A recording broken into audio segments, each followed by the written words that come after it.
Welcome to Plumage in the Poddle, where we'll be exploring Ireland from a bird's eye view. My name is Ellie, and I'm joined here today by Mason. Hi. Hello. Mason, can I talk to you about birds? Yes. Awesome. So I'm about halfway through my semester here in Dublin. You're just visiting for the week. Mm-hmm. Have you been noticing the birds? I have, yeah. We went to a couple parks, and there were a lot of ducks. I noticed there were a lot of swans. I always notice the swans. They're a lot bigger than I thought they would be. Yeah, there's a lot of pigeons. We saw some magpies earlier today by the math bridge. It was pretty cool. I'm so glad you brought up those 4 birds, because I can tell you all about those 4 birds in Ireland. Yeah, so when I first stepped off the taxi from the airport, very first day, I got out of the taxi and saw a pigeon strolling down the street with 1 foot. He looked like a pirate, kind of. Like he had a peg leg. Mm-hmm. He was fine. He seemed good. He was happy. Did he actually have a peg leg, or? No, it was his actual leg, just no foot at the end of it. Oh, okay. Okay. So that was like a little startling. Mm-hmm. You know, show up in a new country and the first thing you see is a pigeon without a foot. Pigeons are definitely everywhere. I'm sure you've noticed. Some of them are very pretty. I've seen like brown ones and white ones. I'm a big fan. I saw a brown pigeon at the park yesterday behind the government building. Did you? Yeah, I didn't tell you about it, but it was brown. I think they're cool. So a lot of people think of pigeons as like pests that just live in the city, but they actually have a lot of history with people. Like for a very long time, they were domesticated and doing jobs for people, important jobs. In World War II, the D-Day landings, there was an Irish pigeon named Paddy the Pigeon, and he was given an award for being the fastest bird to deliver the news that the Allied forces had landed. There's an Irish pigeon for you. That's an important job in history. Mm-hmm. So the pigeons are everywhere. But there are a ton of other birds too, like you've mentioned. And I realized after like my first week in Dublin, my camera roll was like 90% birds because I just kept on taking pictures of them. Mm-hmm.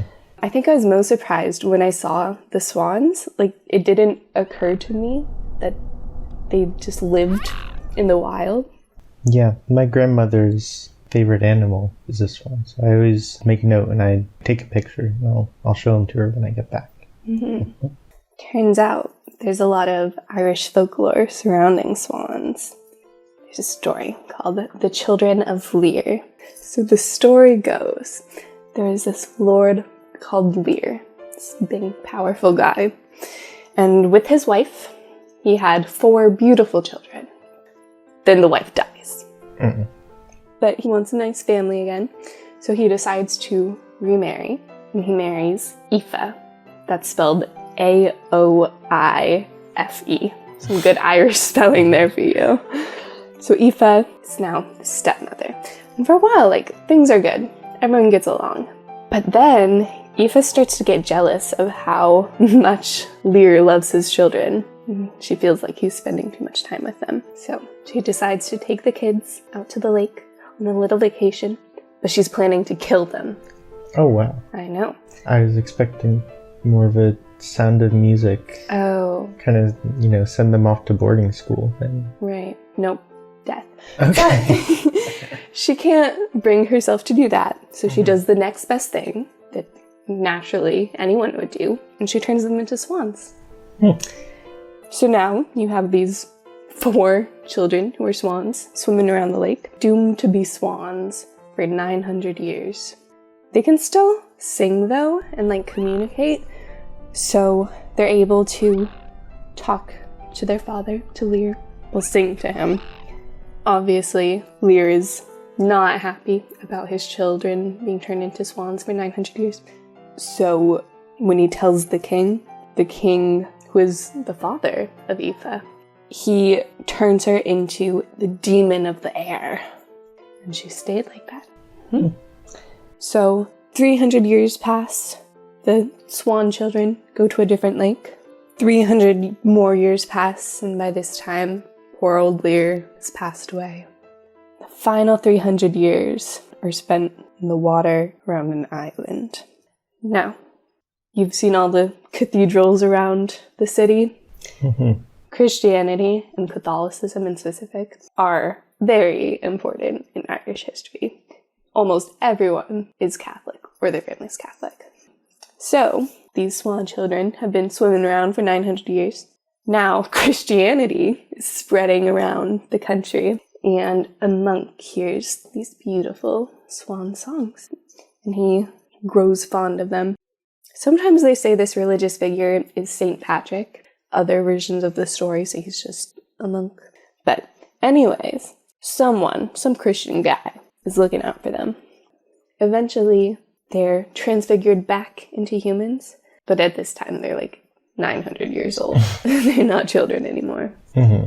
But before they die, they're baptized. So the story is all about rebirth. Uh-huh.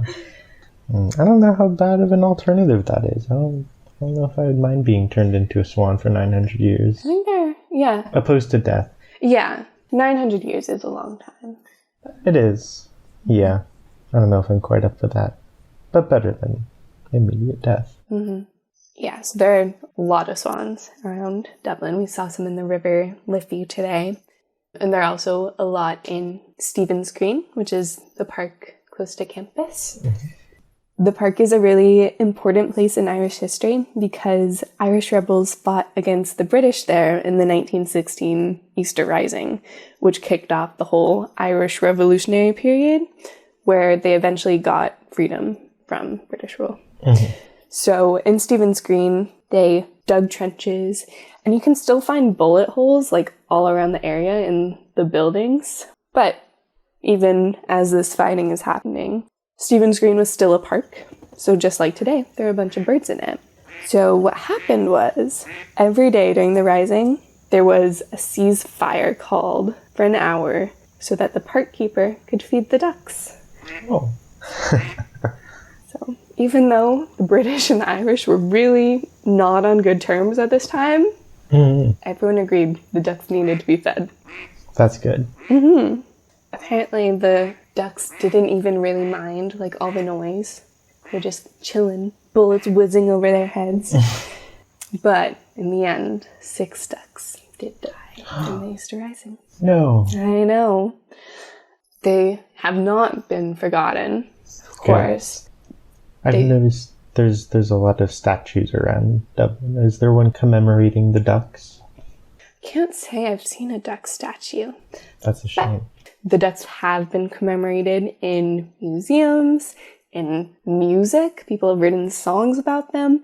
And there's a mural in the Liberties, right kind of behind Mead Street, which is the main vendor street.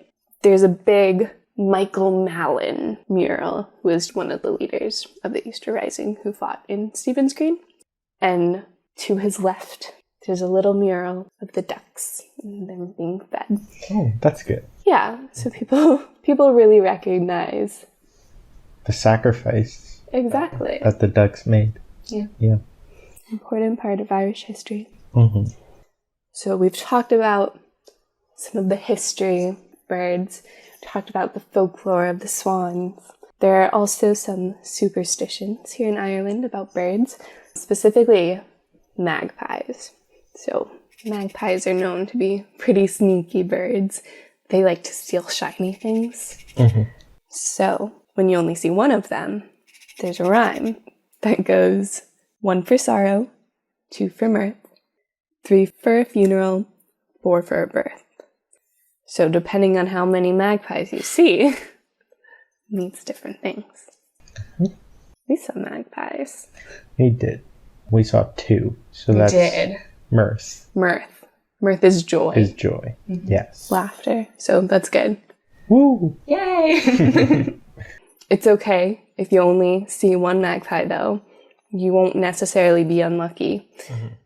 If you wave to it or salute it, some people say that works. You're in the clear. Yeah. You can also say hello to Mr. Magpie. Make should also say hello to his wife. Mm-hmm. It's important stuff. I think it's important to be respectful to birds. Agreed. Especially magpies. In the sun, like their feathers are all blue.